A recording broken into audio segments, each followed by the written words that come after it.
shetani alinipitia, tafadhali mume wangu.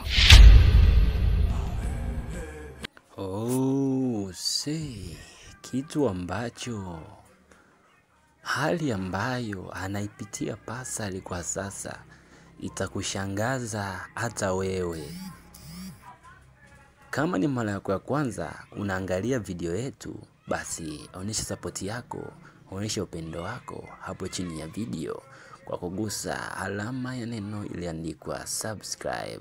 Hii ni Simulizi Plus na hii ni tamthilia yetu pendwa ya ndoa kutoka kwa Pascal Blandi. Bwana, moja ya vitu ambavyo tumeviona, bwana, tunazidi kuviona, bwana, Pascal kadri ya siku zinavyozidi kusonga mbele, basi ndivyo anavyozidi kuchanganyikiwa.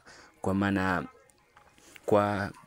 kwa kila ambacho amekuja kukiona, amekuja kugundua kutoka kwa mke wake ambaye ni Lydia, maumivu ambayo Lydia kamsababishia Pascal, basi yanakwenda kuvunja moja kwa moja maisha yake, yanakwenda kumharibia maisha yake, yanampeleka kwenye ulevi.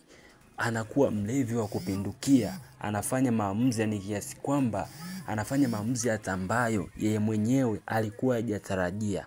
Yote ni kwa sababu ya stress za mapenzi. Sasa kwa upande wa Pascal, anajitahidi kutaka kulipiza huenda moyo wake ama hali yake iwe vizuri, kulipiza kuwa yeye na yeye au atafute michepuko, lakini anajikuta kuwa anashindwa. Anaona nitalipiza kwa design hii mpaka lini?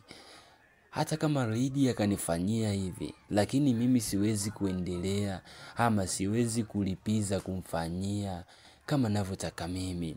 Sasa tunaona kwamba Pascal alikuwa mwaminifu sana kwenye ndoa yake, lakini mwisho wa siku ndoto zake zimekuja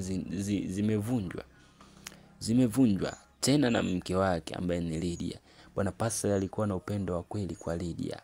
Sema wanawake sometime wanajisahau, anajikuta kuwa anamwacha, anachezea bahati ya mwanaume ambaye alikuwa akimpenda kwa dhati, ila anakimbilia wanaume ambao wapo kwa lengo la kumharibia maisha yake tu. Sasa kitu ambacho tunakiona kwa Lydia na imani atakuja kumkumbuka Pascal, atakuja kujutia maamuzi yake, atajutia kwa nini alimfanyia Pascal kitendo cha namna hii. Kwa maana Pascal yeye hakuwa na mpango wote. Ingekuwa Pascal ampendi Lydia ama ni kuchepuka, basi tunaona mapema angekuwa amechepuka na Kiduchu. Lakini Pascal alikuwa na respect, anamheshimu Kiduchu kama dada yake siku zote, japokuwa Kiduchu alikuwa akitengeneza mitego ama akifanya mitego ya kila namna ili Pascal awe naye, lakini Pascal tunaona kuwa alikuwa anaendelea anajikaza ili asifanye kitu chochote kibaya kwa Kiduchu. Lakini leo hii tunaona kwamba kujitunza kote Pascal, kuheshimu ndoa yake, anakuja kulipo maumivu, tena anakuwa mlevi kupindukia. Inafikia hatua anasema maamuzi ambayo hata yeye mwenyewe akili yake inakuwa haina ushirikiano. Yaani akili yake haina ushirikiano kabisa na mwili wake. Yaani yupo kama hayupo. Ni kitu ambacho tunaona Pascal kinamtokea. Sasa moja ya vitu ambavyo tunaviona vinaendelea, kama unakumbuka kwenye episode iliyopita, tunaona kwamba Pascal anaamua kuchukua bastola ili aende ammalize Lydia. Kwa maana gani anataka ammalize?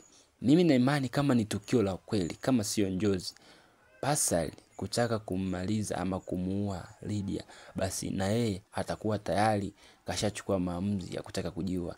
Yaani ina maana kwamba anataka wote waondoke duniani kwa upendo ambao alikuwa anampenda Lydia. Sasa tunaona kwamba hiki ni kitu ambacho kitampelekea yeye afanye maamuzi ya kutaka kujiondosha duniani, then Lydia na yeye amuondoe duniani. ila na imani kabisa kwamba prediction yangu inaonyesha kabisa kwamba 90% ile ni njozi, sio tukio la ukweli na halitotokea kamwe. Yani Pascal hataweza kuchukua maamuzi kama ambayo umeashuhudia kwamba anachukua bastola anaenda kumuua Lydia. Ila ile ni njozi ambayo Lydia anaiota. Hiyo ni prediction tu kwamba ni njozi ambayo Lydia anaiota kwamba Pascal anakwenda kumpiga risasi.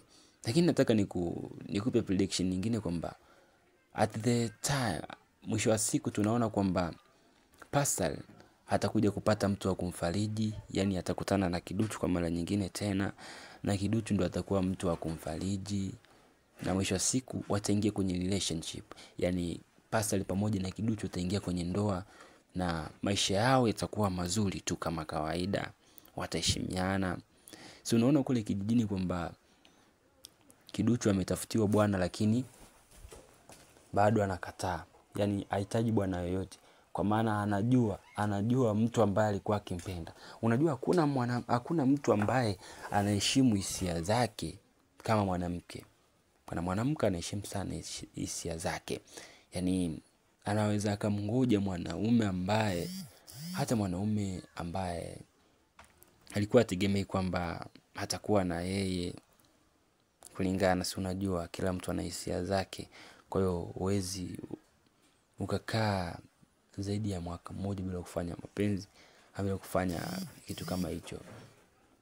Sasa tunaona kwamba hicho ni kitu ambacho tunaona kwamba kwa Kiduchu tayari kinaendelea. Yani Kiduchu atamtunzia upendo wake, atamtunzia Pascal pekee na ndo atakuwa naye kwenye ndoa. Bwana, hii ilikuwa ni final review and promotion. Ukitaka kuangalia original video basi hakikisha unatembelea channel ya Pascal Brand.